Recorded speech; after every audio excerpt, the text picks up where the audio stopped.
सावधान। वंदे मातरम शुरू करेंगे। वंदे मातरम, वंदे मातरम, सुजलाम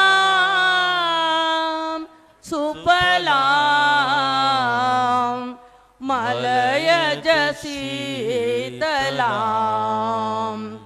सस्य श्यामलाम मातरम। वंदे मातरम। शुभ्रज्योत्स्ना पुलकितयामिनी फुल्लकुसुमित द्रुमदलशोभिनी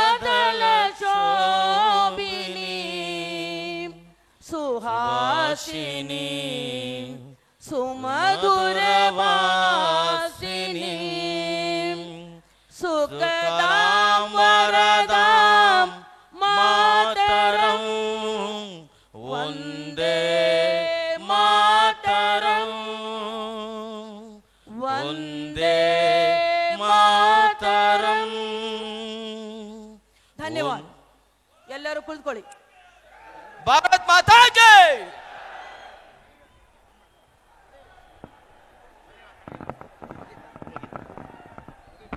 ನಾವು ನೋಡ್ತಾ ಇದ್ದೀವಿ ಹಾಸನದ ಜನಕಲ್ಯಾಣ ಸಮಾವೇಶ ಒಂದೇ ಮಾತರಂನಿಂದ ಆರಂಭಗೊಂಡಿದೆ. ಒಂದೇ ಮಾತರಂ ಅದರ ಹಿಂದಿನ ಘಟನಾವಳಿಗಳು ನೋಡಿದಂಥ ಸಂದರ್ಭದಲ್ಲಿ ಹಿಂದೆ ಕಾಂಗ್ರೆಸ್ನ ಯಾವುದೇ ಸಮಾವೇಶ ಸ್ವಾತಂತ್ರ್ಯ ಪೂರ್ವದಲ್ಲಿ ಯಾವುದೇ ಸಮಾವೇಶ ಆದರೂ ಕೂಡ ಅದು ಒಂದೇ ಮಾತರಂನಿಂದಲೇ ಆರಂಭ ಆಗ್ತಾ ಇತ್ತು. ಒಂದೇ ಮಾತರಂನಿಂದಲೇ ಯಾವುದೇ ಕಾಂಗ್ರೆಸ್ಸಿನ ಸಮಾವೇಶ ಆಗಲಿ, ಅದು ಬೆಳಗಾಮಲ್ಲಿ ನಡೆದಂಥ ಸಮಾವೇಶ ಆಗಲಿ, ಅದು ಬೇರೆ ಬೇರೆ ದೇಶದ ಯಾವುದೇ ಭಾಗದಲ್ಲಿ ನಡೆದರೂ ಕೂಡ ಕಾಂಗ್ರೆಸ್ನ ಅಧಿವೇಶನಗಳು ಒಂದೇ ಮಾತರಂನಿಂದ ಶುರುವಾಗ್ತಾ ಇತ್ತು. ಆ ಒಂದೇ ಮಾತರಂ ಹಾಡಲಿಕ್ಕೆ ಅಂತಲೇ ಮಹಾರಾಷ್ಟ್ರದಿಂದ ಇಬ್ಬರು ಗಾಯಕರು ಬರ್ತಾ ಇದ್ರು. ವಿಷ್ಣು ದಿಗಂಬರ ಪುಲಸ್ಕರ್ ಅಂತ ಅವ್ರ ಹೆಸರು. ಆ ಒಂದು ಸಂಪ್ರದಾಯ ಕಾಂಗ್ರೆಸ್ನಲ್ಲಿದೆ ಮೊದಲಿಂದಲೂ ಕೂಡ.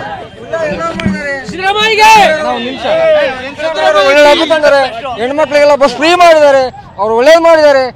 ನಮ್ಮ ಕರ್ನಾಟಕ ಎಲ್ಲ ಅಕ್ಕಿ ಕೊಡ್ತಿದ್ದಾರೆ, ಕೆಲ ಕಾಳು.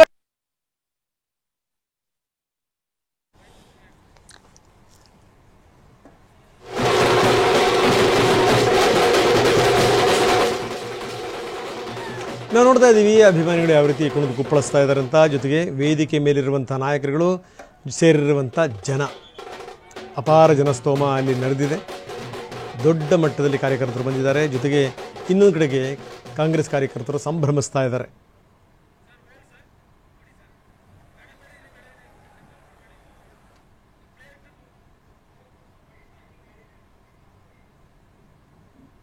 ಅಭೂತಪೂರ್ವವಾದಂತಹ ಐತಿಹಾಸಿಕ ಕಾರ್ಯಕ್ರಮಕ್ಕೆ ಬಂದಿರತಕ್ಕಂತ ಅತಿಥಿಗಳನ್ನ ಸ್ವಾಗತ ಬರಮಾಡ್ಕೊಳ್ತಾ ಇದ್ದಾರೆ.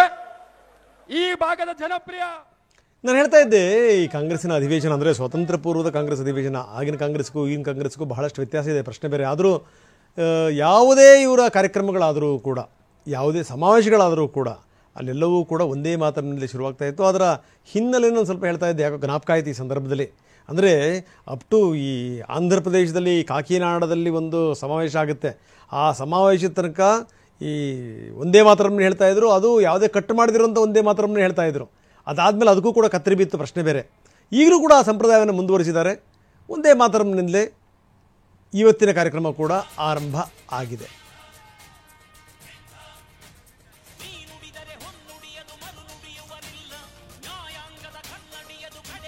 ಬನ್ನಿ. ಕೊಡಗು ಜಿಲ್ಲಾ ಉಸ್ತುವಾರಿ ಸಚಿವರು ಜನಮೆತ್ತಿಜ ನಾವು ನೋಡ್ತಾ ಇದ್ದೀವಿ ಹಾಸನದಿಂದ ನೇರ ದೃಶ್ಯಾವಳಿಗಳನ್ನು. ಕಾಂಗ್ರೆಸ್ ಇಲ್ಲಿ ಅಬ್ಬರದ ಸಮಾವೇಶವನ್ನು ಹಮ್ಮಿಕೊಂಡಿದೆ. ಈಗಾಗಲೇ ನಾಯಕರುಗಳು ಕೂಡ ವೇದಿಕೆ ಮೇಲೆ ಕೂತಿದ್ದಾರೆ. ದಳದ ಕೋಟೆಗೆ ಈ ಮುಖಾಂತರ ಸಿದ್ದರಾಮಯ್ಯ ಮತ್ತು ಡಿ ಕೆ ಶಿವಕುಮಾರ್ ಎಂಟ್ರಿ ಕೊಟ್ಟಿರೋದು, ಮುತ್ತಿಗೆ ಹಾಕಿರೋದು. ದೊಡ್ಡ ಪ್ರಮಾಣದಲ್ಲಿ ಕಾರ್ಯಕರ್ತರು ಕೂಡ ಬಂದಿದ್ದಾರೆ. ಕಾರ್ಯಕರ್ತರನ್ನು ಬರಮಾಡ್ಕೊಳ್ಬೇಕು ಅಂತಲೇ ಸರಿಸುಮಾರು ಸಾವಿರಾರು ಬಸ್ಗಳ ವ್ಯವಸ್ಥೆಯನ್ನು ಕೂಡ ಇಲ್ಲಿ ಮಾಡಲಾಗಿದೆ. ಮೈಸೂರಿನಲ್ಲಿ 1 ಪಾಯಿಂಟ್, ಅಲ್ಲಿಂದ ಕಾರ್ಯಕರ್ತರು ಇಲ್ಲಿ ಬರಬೇಕು, ಈ ಥರದ ಪ್ಲಾನನ್ನು ಮಾಡಿರೋದು. ಜೊತೆಗೆ ಈ ಕಾಂಗ್ರೆಸ್ ಸಿದ್ದರಾಮೋತ್ಸವ ಬಿಟ್ಟರೆ ಅದಾದ ನಂತರ ಆಗ್ತಿರುವಂಥ ಒಂದು ದೊಡ್ಡ ಸಮಾವೇಶಕ್ಕೆ ಸಂಬಂಧಪಟ್ಟಂಗೂ ಕೂಡ ಸಾಕಷ್ಟು ಗೊಂದಲಗಳಿದ್ವು.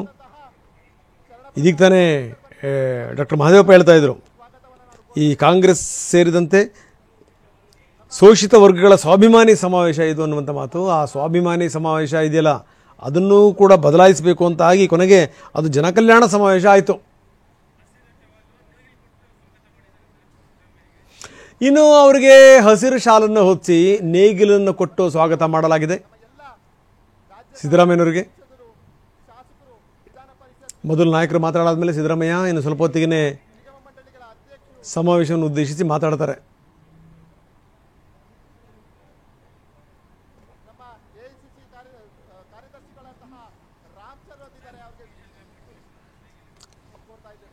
ನಾವು ನೋಡ್ತಾ ಇದ್ದೀವಿ, ಅಂದರೆ ಇದು ಹೇಳಿ ಕೇಳಿ ಇದು ಮಣ್ಣಿನ ಮಕ್ಕಳ ಭದ್ರಕೋಟೆ ಅಂತ ಇದೆ. ಅದರ ನಡುವೆ ಸಿದ್ದರಾಮಯ್ಯನವರಿಗೆ ಮತ್ತೆ ಡಿ ಕೆ ಶಿವಕುಮಾರ್ ಅವರಿಗೆ ನೇಗಿಲನ್ನು ಕೊಡೋದ್ರ ಮುಖಾಂತರ ಸಮಾವೇಶಕ್ಕೆ ಚಾಲನೆ. ನಮ್ಮ ಹಿಂದುಳಿದ ವರ್ಗ ಕಲ್ಯಾಣಗಳ ಇಲಾಖೆಯ ಸಚಿವರಾದಂತಹ ಶ್ರೀಮಾನ್ ಶಿವರಾಜ್ ತಂಗಡಗಿ ಸರ್ ಬಂದಿದ್ದಾರೆ. ಅವರಿಗೆ ಕಾರ್ಯಕ್ರಮಕ್ಕೆ ಆದರ ಪೂರ್ವಕವಾಗಿ ನಾನು ಸುಸ್ವಾಗತವನ್ನು ನಾನು ಕೋರ್ತೇನೆ.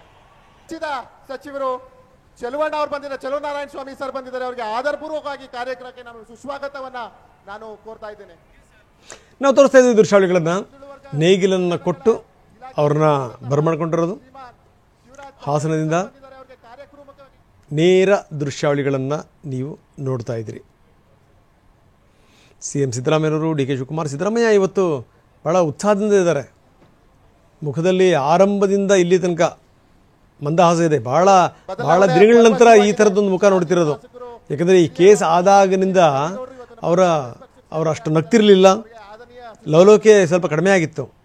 ಆದರೆ ಇವತ್ತು ಸಿದ್ದರಾಮಯ್ಯ ಬಹಳ ಲವಲೋಕ್ಯತೆ ಕಾಣ್ತಾ ಇದ್ದಾರೆ. ಮುಖದಲ್ಲಿ ನಗು ಕೂಡ ಇದೆ. ಮಾಜಿ ಶಾಸಕರು, ಮಾಜಿ ಸಚಿವರು, ಎಲ್ಲ ನಮ್ಮ ಬ್ಲಾಕ್ ಕಾಂಗ್ರೆಸ್ ಅಧ್ಯಕ್ಷರು, ರಾಜ್ಯ ಮಹಿಳಾ ಕಾಂಗ್ರೆಸ್ ಅಧ್ಯಕ್ಷ ಅಂತಹ ನಮ್ಮ ಸೌಮ್ಯ ರೆಡ್ಡಿ ಮೇಡಮ್ ಬಂದಿದ್ದಾರೆ. ಅವ್ರಿಗೂ ಆತ್ಮೀಯ ಸ್ವಾಗತವನ್ನು ಕೊಡ್ತೇನೆ. ಮತ್ತೆ ಎಲ್ಲ ಮಂಜೂನಿ ಘಟಕಗಳ ಸೊ ಇದು ಸಂಗತಿ ನೋಡಿ. ಇಲ್ಲಿ ಹಾಸನದಲ್ಲಿ ಮಾಡೋದ್ರ ಮುಖಾಂತರ ಒಂದು ದೊಡ್ಡ ಸಂದೇಶ ರವಾನೆ ಆಗಬೇಕು ಅಂತ. ಯಾಕಂದ್ರೆ ಏನೇ ಅಂದ್ರೂ ಕೂಡ ಈ ಹಾಸನ JDSನ ಭದ್ರಕೋಟೆ ಅನ್ನುವಂಥದ್ದು ಜನಜನಿತ, ಅದ್ರಲ್ಲಿ ಯಾವುದೇ ಸಂದೇಹ ಇಲ್ಲ. ಕಳೆದ ಚುನಾವಣೆಯಲ್ಲಿ ಇಲ್ಲಿ ರೇವಣ್ಣವ್ರ ಮಗ ಸೋತಿರ್ಬೋದು, ಪ್ರಶ್ನೆ ಬೇರೆ. ಆದರೆ ಈಗಲೂ ಕೂಡ ಇದು JDSನ ಭದ್ರಕೋಟೆನೆ. ಸೊ ಇಂಥ ಕಡೆಗೆ ಇಲ್ಲಿ ಬಂದು ಇಲ್ಲಿಂದ ಒಂದು ಸಂದೇಶ ರವಾನಿಸಬೇಕು ಅಂತ ಇದಕ್ಕೆ ಸಂಬಂಧಪಟ್ಟಂಗೆ ಆರಂಭದಲ್ಲೇ ಒಂದಷ್ಟು ಅಪಸ್ವರಗಳು ಕೇಳಿ ಬಂದಿದ್ದು, ಬೇಡ ಇಲ್ಲಿ ಕಾರ್ಯಕ್ರಮ ಮಾಡೋದು ಬೇಡ ಅಂತ. ಆ ಸಂದರ್ಭದಲ್ಲಿ ಖುದ್ದು ಸಿದ್ದರಾಮಯ್ಯನವರೇ ಆ ಕಾಡ ಕೇಳಿದ್ರು, ರಾಹುಲ್ ಗಾಂಧಿಯವರನ್ನ ಮನವೊಲಿಸಿದರು. ಇಲ್ಲಿಂದ ಸಮಾವೇಶ ಮಾಡಿದ್ರೆ ದಳಪತಿಗಳಿಗೆ ನಾವು ಸರಿಯಾದ ರೀತಿಯ ಸಂದೇಶ ರವಾನಿಸಿದಂಗಾಗತ್ತೆ, ಹೇಳಿ ಕೇಳಿ ದಳದ ಭದ್ರಕೋಟೆ ಅಂತ ಹೇಳಲಾಗುತ್ತೆ ಅದನ್ನ. ಹೀಗಾಗಿ ಇಲ್ಲಿ ನಾವು ಮಾಡಬೇಕಾದಂಥ ಅನಿವಾರ್ಯತೆ ಎಷ್ಟಿದೆ ಅನ್ನೋದ್ರ ಬಗ್ಗೆ ಸಿದ್ದರಾಮಯ್ಯ ಮನವರಿಕೆ ಮಾಡಿಕೊಟ್ರು. ಅದೆಲ್ಲದರ ಪರಿಣಾಮ ರಾಹುಲ್ ಗಾಂಧಿ ಕೂಡ ಎಸ್ ಅಂತಂದರು. ಅದಾದಮೇಲೆ ಹೆಸರಿನ ಶುರುವಾಯಿತು. ಹೆಸರದು, ಪೋಸ್ಟರ್ದು, ಸ್ವಾಭಿಮಾನಿ ಸಮಾವೇಶ ಅಂತ ಒಂದು ಕಡೆಗೆ, ಇನ್ನೊಂದು ಕಡೆಗೆ ಇಲ್ಲ ಜನಕಲ್ಯಾಣ ಸಮಾವೇಶ ಅಂತ ಮಾಡಬೇಕು ಅಂತ, ಮತ್ತೊಂದು ಕಡೆಗೆ ಸಿದ್ದರಾಮಯ್ಯನವರ ಅಭಿಮಾನಿಗಳು ಕೆಲವರು ಸಿದ್ದರಾಮಯ್ಯನವ್ರನ್ನ ಹಾಡಿ ಹೊಗಳ್ತಾ ಇದ್ದಾರೆ. ಜನ ಫುಲ್ ಸೇರಿದೆ. ನಾವು ಸಿದ್ದರಾಮಯ್ಯ ನಾವು ಕಣ್ಸಿ. ನಾವು ನಮ್ದು ಕನಸಿನೇ ಡಿ ಕೆ ಶಿವಕುಮಾರ್ ಅವರು ಸಿದ್ದರಾಮಯ್ಯ ನೋಡಕ್ಕೋಸ್ಕರ ಬಾಗರನವಲೆ ಸರ್, ನಾಗರನವಲೆ ನಾವು ಸಿದ್ದರಾಮಯ್ಯ ನೋಡಕ್ ಬಂದಿದ್ವಿ. ನಾವು ಫಂಕ್ಷನ್ ನೋಡಕ್ಕೆ ಸಿದ್ದರಾಮಯ್ಯನವ್ರನ್ನ ಬಂದಿದ್ವಿ. ಚೆನ್ನಾಗಿದೆ, ಸಖತ್ತೈತೆ.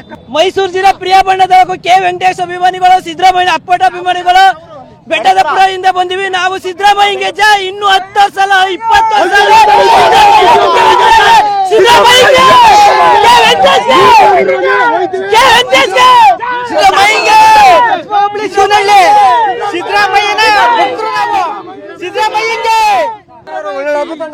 ಹೆಣ್ಮಕ್ಳಿಗೆಲ್ಲ ಬಸ್ ಫ್ರೀ ಮಾಡಿದ್ದಾರೆ, ಅವ್ರು ಒಳ್ಳೇದು ಮಾಡಿದ್ದಾರೆ.